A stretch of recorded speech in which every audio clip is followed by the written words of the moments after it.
Com alegria eu quero cumprimentar a todos com a paz do Senhor. É um privilégio muito grande, pela primeira vez, ocupar este afogueado púlpito, por concessão dadivosa do nosso pastor presidente, pastor Abenay Vargas, que é o meu pastor, e a quem eu quero agradecer de público pela acolhida, pastor, e a pastora Meire Ferreira também.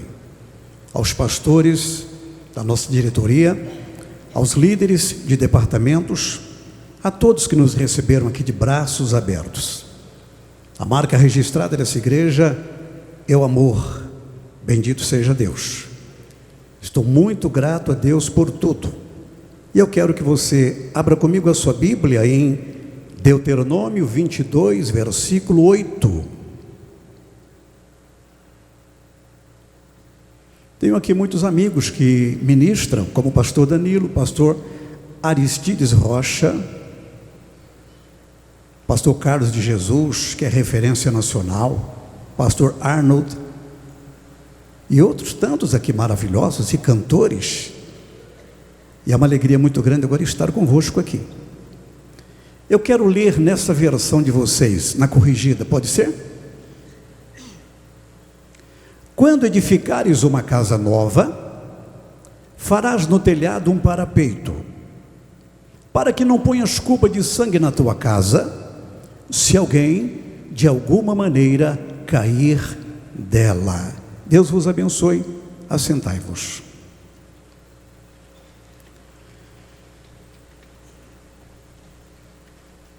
Um dos maiores privilégios que nós recebemos em nossa comunhão bilateral com Deus é o cuidado todo especial que Ele oferece a cada um de nós. Vamos ver um versículo interessante? 1 Pedro 5,7.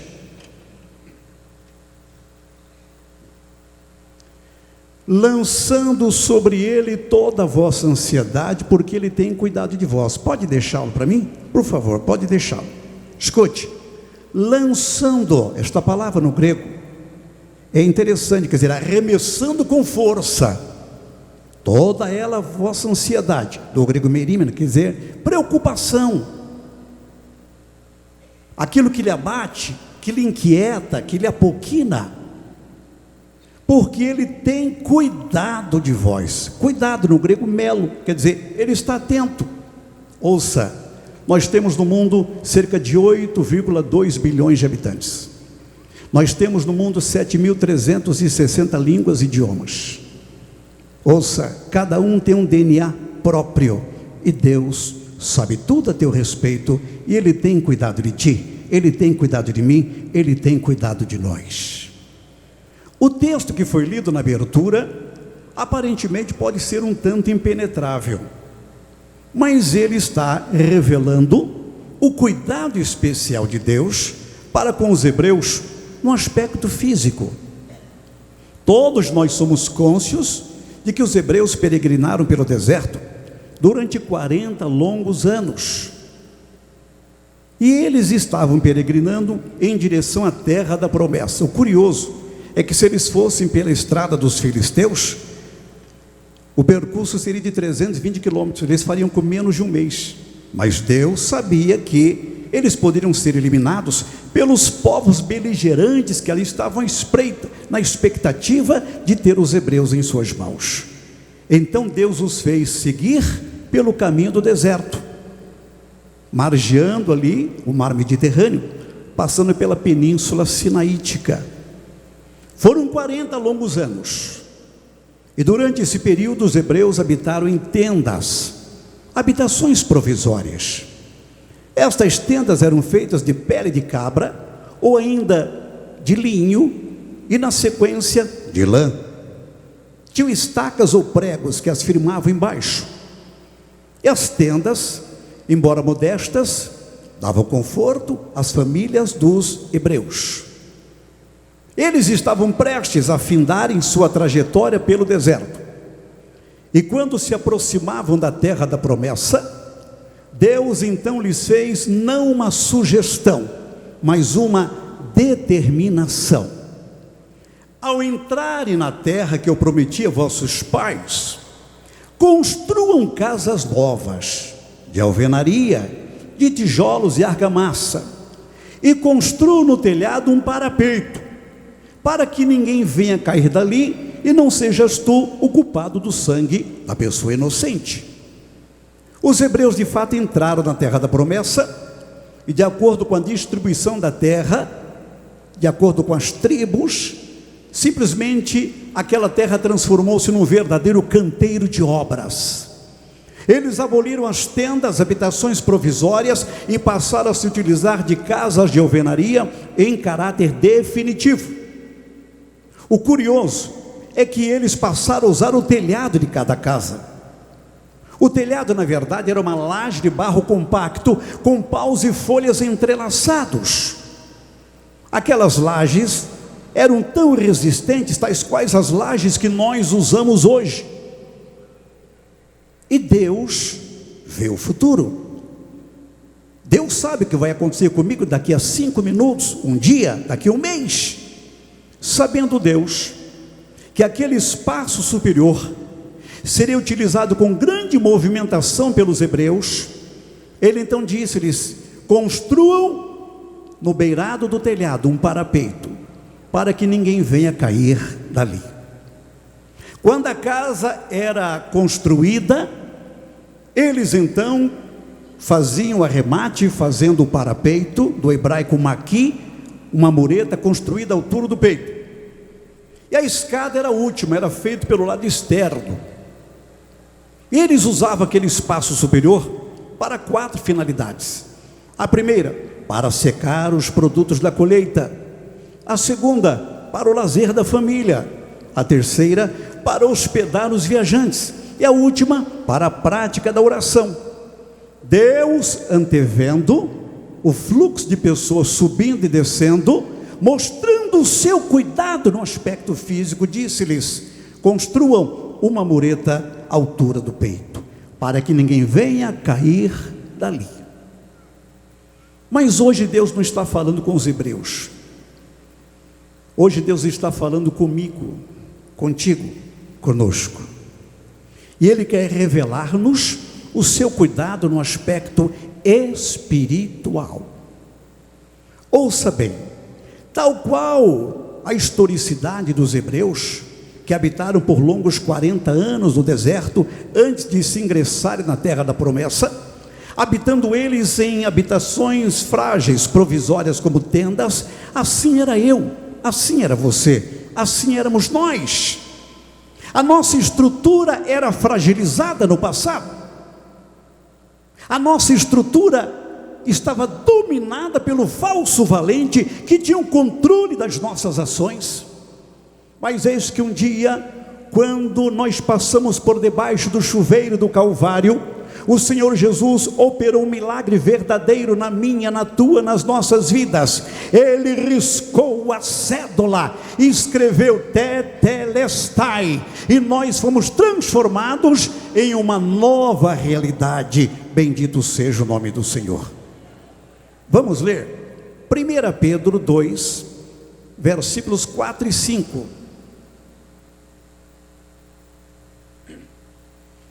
E chegando-vos para ele a pedra viva, reprovada na verdade pelos homens, mas para com Deus eleita e preciosa. Vós também, como pedras vivas, sois edificados casa espiritual e sacerdócio santo, para oferecer de sacrifícios espirituais agradáveis a Deus por Jesus Cristo. Então a Bíblia está nos dizendo que nós somos casas espirituais. Goiânia é uma cidade fantástica. Eu moro aqui há 48 anos. Eu vim do interior do estado de São Paulo. Eu já pensei em me mudar desta cidade por algumas vezes. Tive várias oportunidades e vários convites, mas é difícil.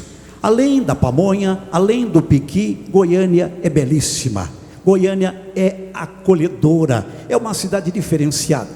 E quando eu ando por Goiânia, eu fico surpreso, porque eu vejo muitos condomínios verticais e os condomínios horizontais. Ontem mesmo eu fui ministrar em umas e eu fiquei perplexo. O que fizeram da cidade de Goianira? Uma cidade fantástica, que se agiganta, e lá mesmo em Goianira, eu vi entre ela e umas vários condomínios horizontais. Goiânia é encantadora também pelos seus condomínios. Quando eu estava sentado aqui nesta cadeira, olhando para vós, quando eu observava o detalhe daqueles que eu pude fazê-lo, eu entendi que nós somos o condomínio de Deus. Bendito seja o nome do Senhor, porque nós somos novas casas espirituais. Não há mais lembrança do que ficou para trás, nós somos uma nova realidade. Agora veja onde Deus nos colocou. Efésios 2, versículo 6. E nos ressuscitou juntamente com Ele, e nos fez assentar nos lugares celestiais em Cristo Jesus. Nós, nesta nova estrutura, não fomos colocados no porão, não fomos colocados no térreo, nós fomos colocados nos lugares celestiais. É por isso que hoje tu vês coisas que tu não vias no passado. É por isso que hoje tu entendes muitas coisas que tu não entendias no passado. É porque você está nas regiões celestiais e tu tens uma visão panorâmica. Bendito seja o nome do Senhor. Agora escute, nós somos uma nova realidade, casas novas. E hoje Deus está revelando o seu cuidado no aspecto espiritual para cada um de nós. Há uma advertência de Deus para mim e para ti. 1 aos Coríntios 10, 12.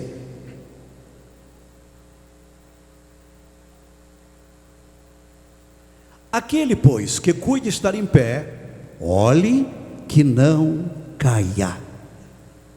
É uma advertência. O brado tetelestai foi dado por mim e por ti. Nós somos novas criaturas, casas novas, decoradas por Deus. Deus nos privilegiou, fomos colocados nas regiões celestiais, nos lugares mais altos. Mas esta advertência, ela impacta-me, ela impacta-nos.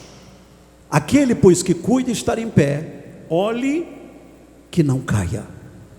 Nós precisamos entender que nós não adotamos uma mera religiosidade. Nós fomos transformados pelo poder libertador do nome de Jesus Cristo. E na sequência fomos inseridos numa guerra espiritual. Pior do que a Primeira Guerra Mundial, pior do que a Segunda Guerra Mundial, pior do que a guerra do Vietnã, a guerra entre Irã e Iraque, a guerra da Bósnia, a guerra civil da Síria, que encerrou-se no final do ano passado, com a queda do ditador Bashar al-Assad. Esta guerra é espiritual. E o nosso oponente não é o líder do Hamas, não é o líder do Hezbollah, do Quimer Vermelho. O nosso oponente é Satanás. E ele fará de tudo para tentar lançar-nos para baixo, para o solo da humilhação. Portanto, esteja atento quanto a isso. Vamos ler outro texto muito impactante, Efésios 4, 27. Não deis lugar ao diabo. A palavra lugar vem do grego topos, que fala de legalidade, de espaço geográfico nas múltiplas áreas da minha vida. Há uma frase muito interessante que diz assim: deem ao diabo 1 centímetro e ele tomará 1 quilômetro. Deem 1 segundo e ele tomará toda uma vida. Deem uma palavra e ele escreverá um livro. Deem um pensamento e ele formará uma personalidade. Em nome de Jesus, não dê lugar ao diabo. Tu estás nas regiões celestiais, e para que não haja uma queda no solo da humilhação, Deus então determina para cada um de nós que venhamos a construir o nosso parapeito espiritual. Irmãos, a vida cristã não é uma passagem rápida, um pit stop, é morada definitiva. A jornada é longa, os óbices virão, as adversidades virão, porque quem ministra um evangelho sem adversidade apresenta uma mensagem falaciosa. Isso é muito sério. John Blanchard disse que para o cristão este mundo é uma arena, não uma cadeira de balanços.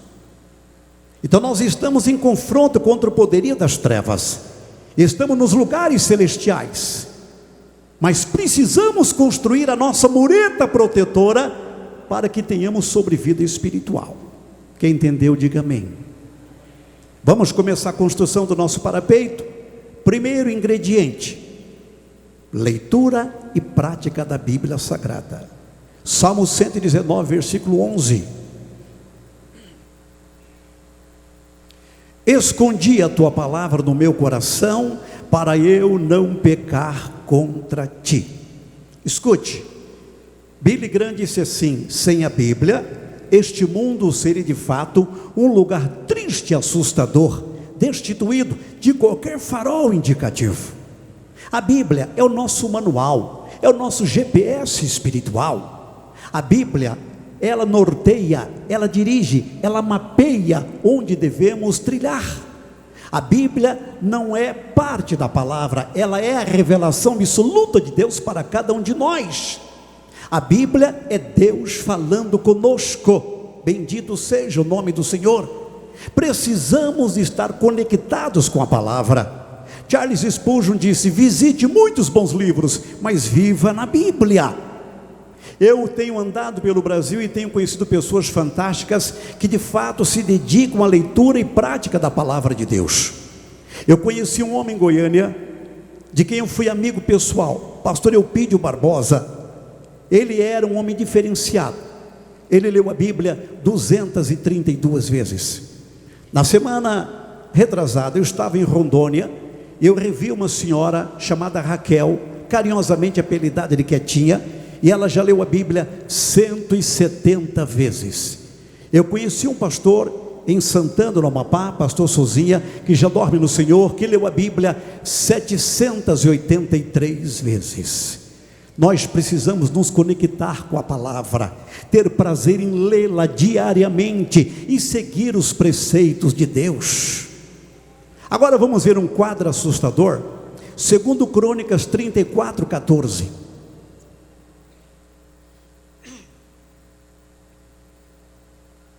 Segundo Crônicas 34, 14.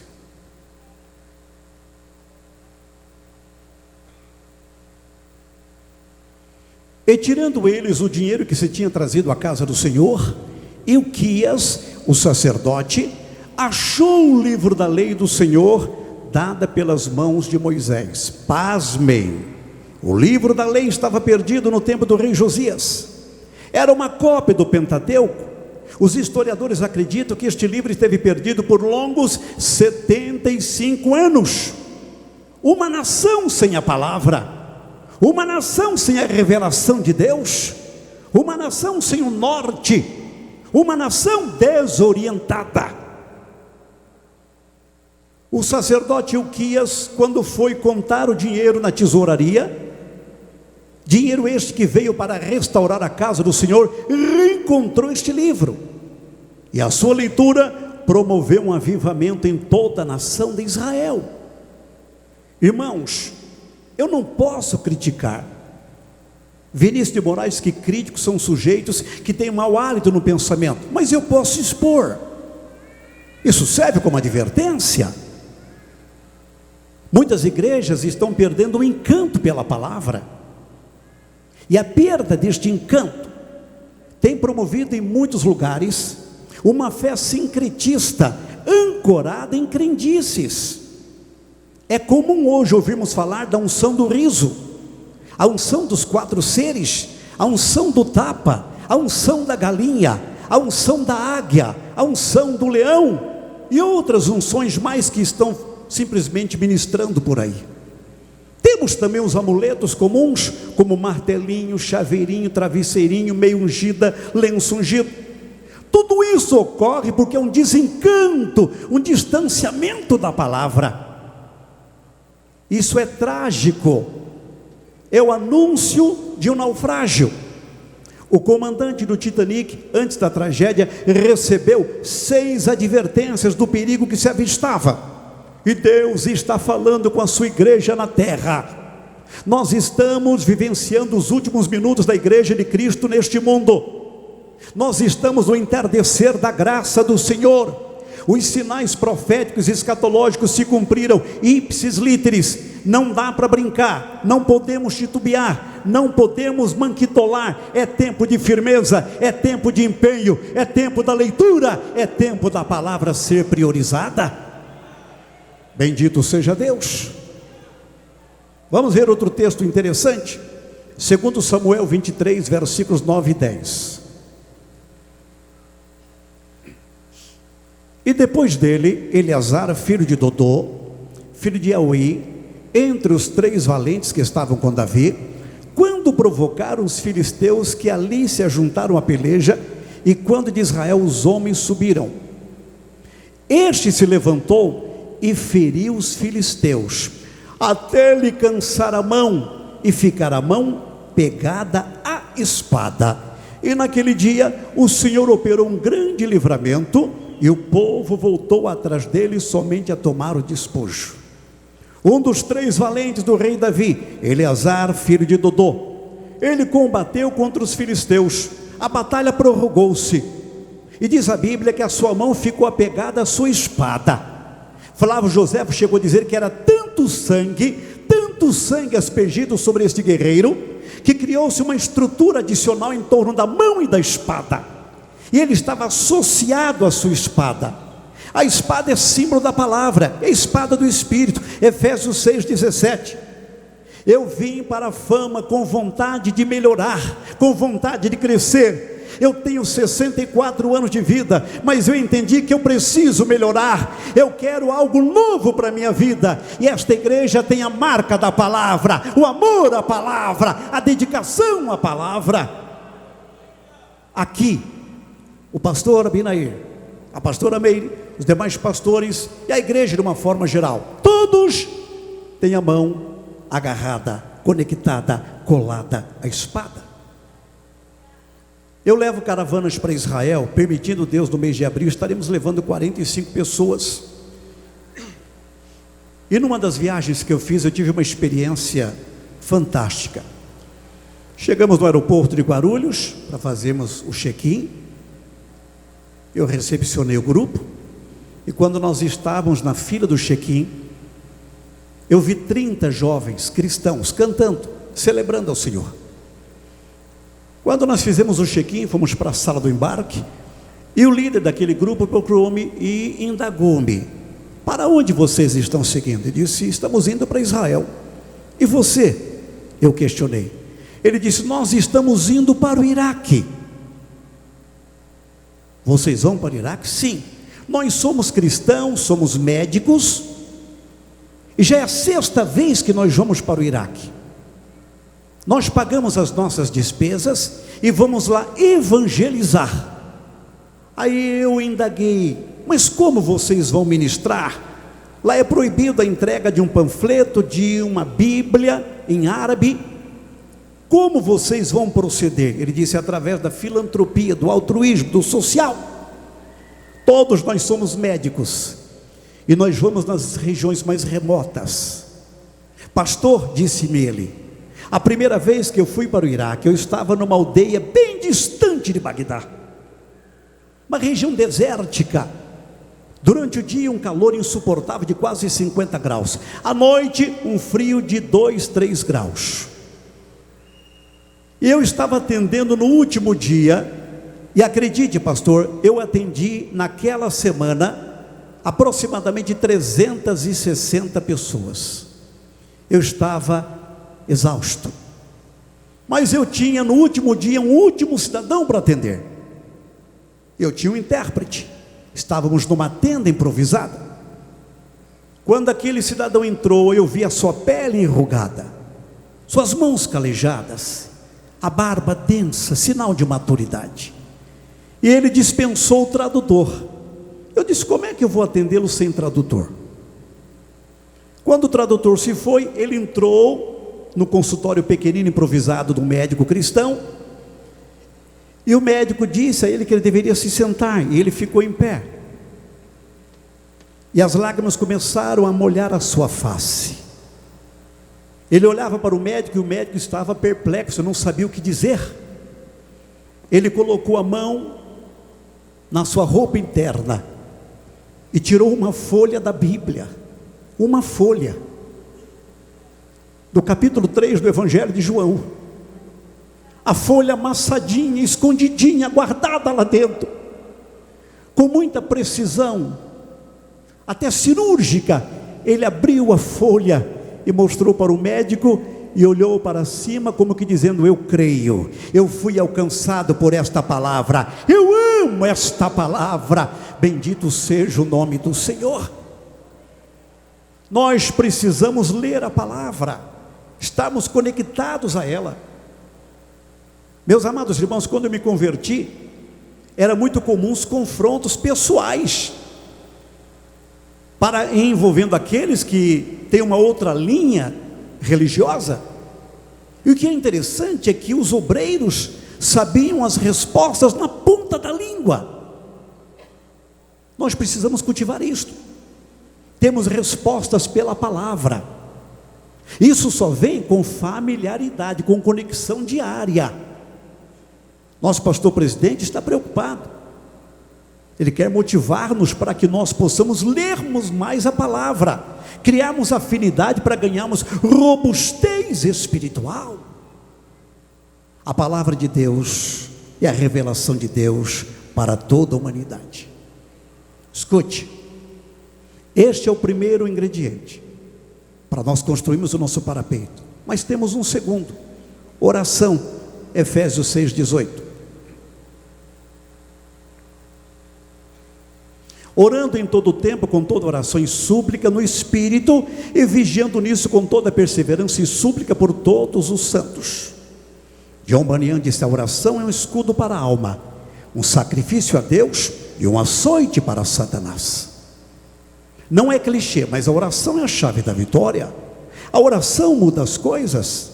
A oração é o oxigênio espiritual para o cristão. A oração é a alavanca que move de fato a mão de Deus. E nós precisamos orar. Vamos criar a nossa estrutura de apoio, o nosso parapeito espiritual. Primeiro, lendo e praticando a palavra. Segundo, orando diuturnamente. Daniel cuidava de 120 províncias e orava 3 vezes ao dia. John Hyde foi um grande missionário inglês na Índia. Ele foi chamado de apóstolo da oração. Ele entrava no seu quarto para orar. Lá só tinha uma cama de solteiro, uma mesinha, uma botija de água e um copo. Ele se apoiava na grade inferior da cama, grade essa de madeira. Ali ele abria os seus enormes dedos e se apoiava e orava a Deus. Orava 5, 8, 10, 15 horas, 1 dia, 2 dias, 3 dias, com pausas pequeninas para ir ao sanitário. Quando ele partiu para o Senhor, os irmãos entraram no seu quarto e perceberam que no lugar onde ele se apoiava, abrindo seus dedos, a madeira afundou, porque ali ele passou o maior tempo da sua vida, isto é, em oração. Ore para deitar, ore ao levantar, ore para comer, ore para sair, ore para voltar, ore para tomar decisão. Ore em nome de Jesus, ore em alta voz, ore em média voz, ore baixinho, ore gemendo. E quando não puder gemer, o Espírito Santo vai interceder por ti com gemidos inexprimíveis da alma. Pague o preço da oração. Nós precisamos orar mais, irmãos, e orarmos com intensidade. Em outubro do ano passado, eu estava no Jardim Vila Boa, em Goiânia. Eu fui assistir uma família que estava passando por privações. Era por volta de 15 horas. E eu passei e vi umas pessoas aglomeradas em torno de um veículo. E eu reconheci aquele carro por conta de um adesivo. Alguém da nossa igreja. Eu parei o carro e quando cheguei, as pessoas estavam sem saber o que fazer. Mas quando eu cheguei, eu glorifiquei a Deus, porque o irmão estava falando em línguas estranhas, alegre, sendo visitado pelo poder de Deus. Ore em nome de Jesus. Os milagres vão acontecer. A cortina vai abaixar. Deus vai revelar coisas lindas para ti, se tu pagares o preço da oração. Em nome de Jesus, ore com intensidade. Terceiro ingrediente, jejum. 2 Coríntios 11, 27.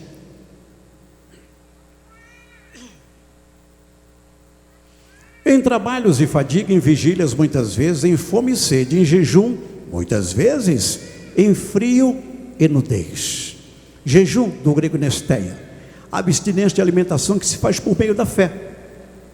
Agora escute, o jejum nos traz inúmeros benefícios. Primeiro, ele disciplina a vida do cristão. Segundo, ele mortifica os desejos impetuosos da carne. Terceiro, ele gera energia espiritual. Quarto, ele nos conecta com Deus. Precisamos jejuar. Porém, fazendo isso com cautela. Inácio diz assim: quando jejuardes, não o façais além da conta, para não serdes destruídos por meio disso. Eu tenho que fazer um jejum moderado, controlado. Grandes homens de Deus no passado jejuaram. Escute, Martinho Lutero jejuava. Charles Spurgeon combinava jejum com oração. Dwight Moody foi um homem de jejum. Grandes pregadores da atualidade entendem que a mensagem só vai ter impacto se ele tiver uma vida de comunhão com Deus, e isto passa pelo jejum. Dwight Moody diz assim: ancore-se no trono de Deus e depois encurte a corda. Deus quer fazer coisas lindas em nosso meio, nas nossas vidas. Vamos pagar o preço, irmãos, em nome de Jesus. Vamos buscar o Senhor. Vamos levantar esta mureta protetora, para que quando vencermos 2025, possamos dizer: tudo posso naquele que me fortalece. Eu ainda estou em pé pela fé. Eu resido aqui em Goiânia.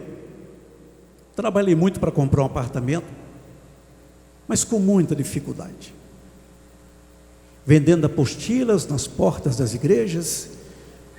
Em alguns lugares sequer poderíamos fazer isso, mas conseguimos comprar, modesto, mas confortável. Cheguei de viagem, a minha esposa disse-me: vamos vender o apartamento? Eu disse: mas por que vendê-lo?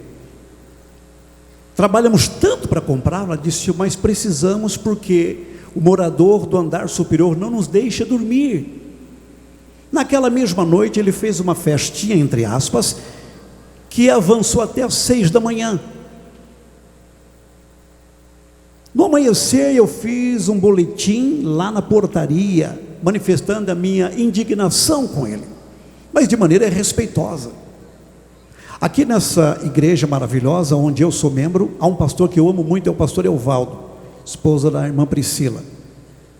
O pastor Evaldo tem sido uma bênção na minha vida. Eu estava na editora Visão, onde ele é diretor, quando então esse cidadão telefonou-me e disse-me: você fez um boletim contra mim lá na portaria? Eu disse: sim. Ele começou a falar impropérios, palavras de baixo calão, e Deus foi me enchendo, e me enchendo, me enchendo, me enchendo. Eu transbordei em línguas estranhas. Aí ele se calou e desligou. Escutem, eu tenho 1,87 m, ele 2,3 m. Eu peso 90 quilos, ele 135. Eu não consigo afrontar uma muriçoca, ele lutador de MMA. Aí ele disse para minha esposa, através de uma carta que ele deixou debaixo da porta, que ia acabar com a minha vida dentro de 3 dias. E ele é de origem germânica. Ele nasceu na Alemanha e veio para o Brasil quando criança. Quando eu cheguei em casa, minha esposa disse: olha a carta que ele deixou, disse que daqui 3 dias vai acabar com a tua vida. Eu disse: então eu vou tratar com ele no altar, porque o altar faz a diferença. Eu consagrei minha vida durante 3 dias. Do 3º para o 4º dia eu fui ministrar numa congregação. Às 22 horas os irmãos chegaram comigo no prédio. Quando eu fui entrando, o porteiro disse-me: o síndico quer falar com o senhor. Pois não. Quando o síndico chegou, disse: pastor, o que é que tu tens que eu não tenho? 2 síndicos foram embora, eu já estou para ir também, e o senhor afrontou o homem. Eu disse: eu não afrontei, eu só me posicionei. Ele disse: olha pastor, ocorre que nesta madrugada 1h30 da manhã o porteiro interfonou e disse-me: síndico, vá até o apartamento 1802, porque o cidadão está mudando, e é contra o regimento interno. O síndico disse: eu fui lá, e ele, molhado, suado, transpirando muito, disse-me: saia da minha frente, tem 3 dias que eu não como, tem 3 dias que eu não tenho paz, eu perdi a alegria de viver, desde o momento em que eu mexi com este homem que mora no andar aqui de baixo, eu não tenho mais paz, eu vou embora. E tem mais, quando eu entro no elevador, propositadamente eu aperto o andar de número 17º, simplesmente para olhar para a porta do meu algoz. Quando abre a porta do elevador, eu olho para a porta do apartamento dele, eu só vejo fogo, fogo, fogo, fogo. Eu vou embora, e foi para a glória do nome de Jesus Cristo, Senhor. Deus é um Deus que ouve orações, e a comunhão que nós estamos criando com o Senhor nos garante vitória e bênçãos sucessivas. Bendito seja Deus. Fique em pé comigo em nome de Jesus. Nós somos Casas Novas. Estamos aqui edificando o nosso parapeito espiritual. E a base de tudo é a palavra de Deus.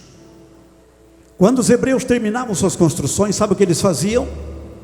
Pegavam betume, que era um derivado do petróleo, e impermeabilizavam o parapeito por dentro e por fora, por cima e por baixo.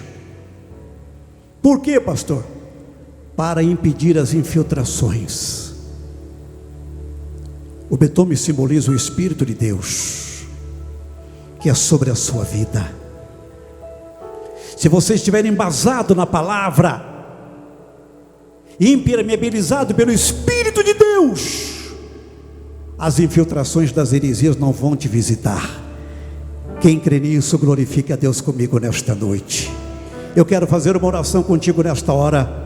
Receba da parte de Deus o melhor para 2025 e assuma o compromisso de ler e viver esta palavra. Ore comigo em nome de Jesus. Deus, te adoramos e te bendizemos, porque Tu és único nas nossas vidas. Celebramos ao Senhor este culto racional, e que a Tua palavra possa nos impactar, que nós possamos crescer com a mureta protetora, que é o parapeito espiritual. Nós oramos agradecidos em nome de Jesus.